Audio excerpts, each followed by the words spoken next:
चलो बच्चों, चलिए प्रश्न को पढ़ते हैं और समझते हैं। किस बिंदु पर वक्र x का वर्ग प्लस y का वर्ग माइनस 2x माइनस 3 बराबर 0 की स्पर्शी x अक्ष के समांतर होगी। और यहाँ पर हमें ये बिंदु दिए गए हैं चार चार में से हमें सही विकल्प का चुनाव करके बताना है। प्रश्न को हल करने से पहले हम प्रश्न के लिए लिखते हैं मुख्य अवधारणा। तो प्रश्न के लिए मुख्य अवधारणा, मुख्य अवधारणा में हम बच्चों प्रश्न से संबंधित जो बात लिखने वाले हैं वह एक्स अक्ष के समांतर स्पर्शी का प्रतिबंध है। एक तरीके से यूं कह सकते हैं आप।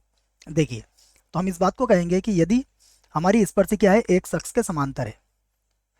तो यदि यदि स्पर्शी स्पर्शी एक्स अक्ष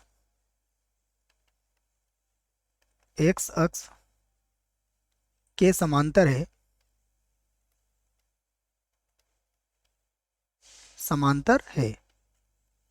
तो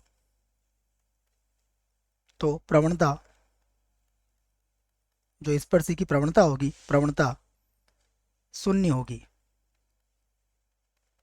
तो स्पर्शी की जो प्रवणता होती है बच्चों, वो क्या होती है, शून्य होगी। ये बात आप इस प्रश्न के लिए याद रख सकते हैं। देखिए, अब हम यहाँ पर चलते हैं। तो सबसे पहले जो वक्र दिया गया है मैं उसे लिख लेता हूँ। तो दिया है, देखिए जो वक्र दिया है वो क्या है, ये है हमारे पास एक्स का वर्ग प्लस वाई का वर्ग माइनस का 2x माइनस का 3 बराबर 0। ठीक है, तो ये हमारे पास वक्र हो गया। अब सबसे पहले क्या करते हैं बच्चों, इसको बना देते हैं समीकरण 1। ठीक है, अब हम इसका अवकलन करते हैं। तो ये हो जाएगा 2x plus 2y dy by dx minus का 2 बराबर 0। ठीक है, ये हो जाएगा आपका। तो इसको चाहो तो आप इस प्रकार भी लिख सकते हो। तो यहाँ से आप लिख सकते हो इसे x plus y d y बटा डी एक्स बराबर कितना हो जाएगा, 2 को भी इधर ही ले आते हैं बच्चों। चलो एक बार और लिख लेते हैं। यहाँ हो जाएगा अपने पास -1 बराबर 0, है ना। मैंने 2 का भाग लगा दिया इसमें। तो यहाँ से y डी वाई बटा डी एक्स बराबर कितना हो जाएगा, 1 माइनस एक्स। और यहाँ से y को भी आप चाहो तो बटे में ला सकते हो। ठीक है, या फिर यहीं रहने देते हैं, इसे बना देता हूँ मैं समीकरण 2। और अब वक्र पर एक बिंदु ले लेते हैं बच्चों। ठीक है, तो मैं लिख लेता हूँ, माना वक्र पर बिंदु क्या है, x1 y1 है। तो माना स्पर्श बिंदु, या जी हाँ ऐसा लिख लेते हैं हम, स्पर्श बिंदु मानना पड़ेगा हमें। तो इसको सबसे पहले मैं क्या करता हूँ बच्चों, मिटा देता हूँ।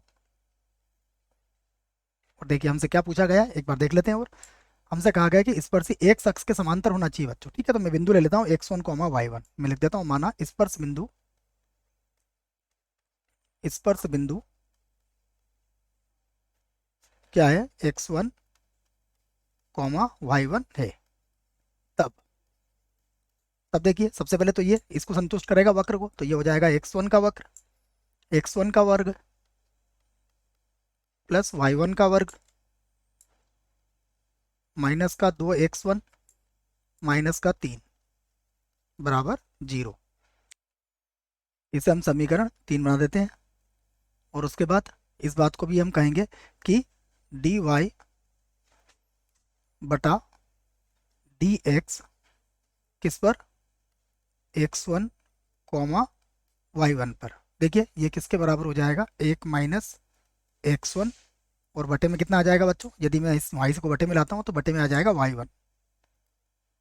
तो इसे बना दिया हमने समीकरण 4। ठीक है, अब क्या करते हैं हम कि यदि स्पर्शी क्या है, एक अक्ष के समांतर है। तो स्पर्शी यदि स्पर्शी एक्स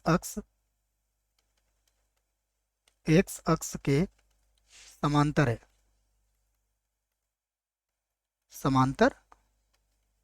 तब देखिए क्या होगा।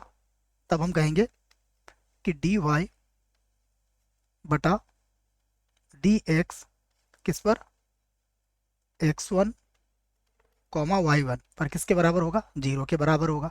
यदि ये 0 के बराबर होगा तो समीकरण नंबर 4 से 1 माइनस x1 किसके बराबर हो जाएगा बच्चों, 0 के बराबर। तो x1 का मान कितना आ गया, 1। अब समीकरण 3 से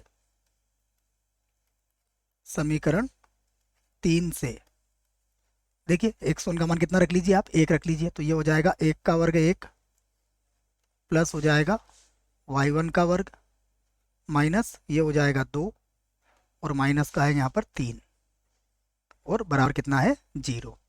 तो 3 और 2 हो गया 5, 5 में से 1 गया बच्चों, तो कितना बचेगा 4। तो y1 का वर्ग बराबर कितना हो जाएगा, देखिए फिर समझाता हूँ, 5 में से 1 गया माइनस का 4 और 4 को चला है तो प्लस का 4 हो जाएगा। तो यहाँ से आप ये कह सकते हो कि y1 बराबर हो जाएगा प्लस माइनस 2। तो हमारे पास स्पर्श बिंदु आ गया। आप स्पर्श बिंदु, देखिए स्पर्श बिंदु क्या होगा, x1 का मान तो 1 आया बच्चों और y1 का मान आया प्लस माइनस 2। तो ये क्या है, हमारे प्रश्न का उत्तर आ चुका है। अब विकल्प देखते हैं कौन सा विकल्प हमारा सही होगा। ठीक है, चलते हैं विकल्प की तरफ। तो पहला विकल्प तो बच्चों बिल्कुल नहीं हो सकता है। दूसरे विकल्प में देखिए क्या लिखा है, 1 कॉमा प्लस माइनस 2, अर्थात ये जो विकल्प है ये हमारा इस प्रश्न के लिए बिल्कुल सही विकल्प होगा। ये भी गलत है और ये भी गलत है। आशा करता हूँ बच्चों प्रश्न का उत्तर समझ में आया होगा। धन्यवाद।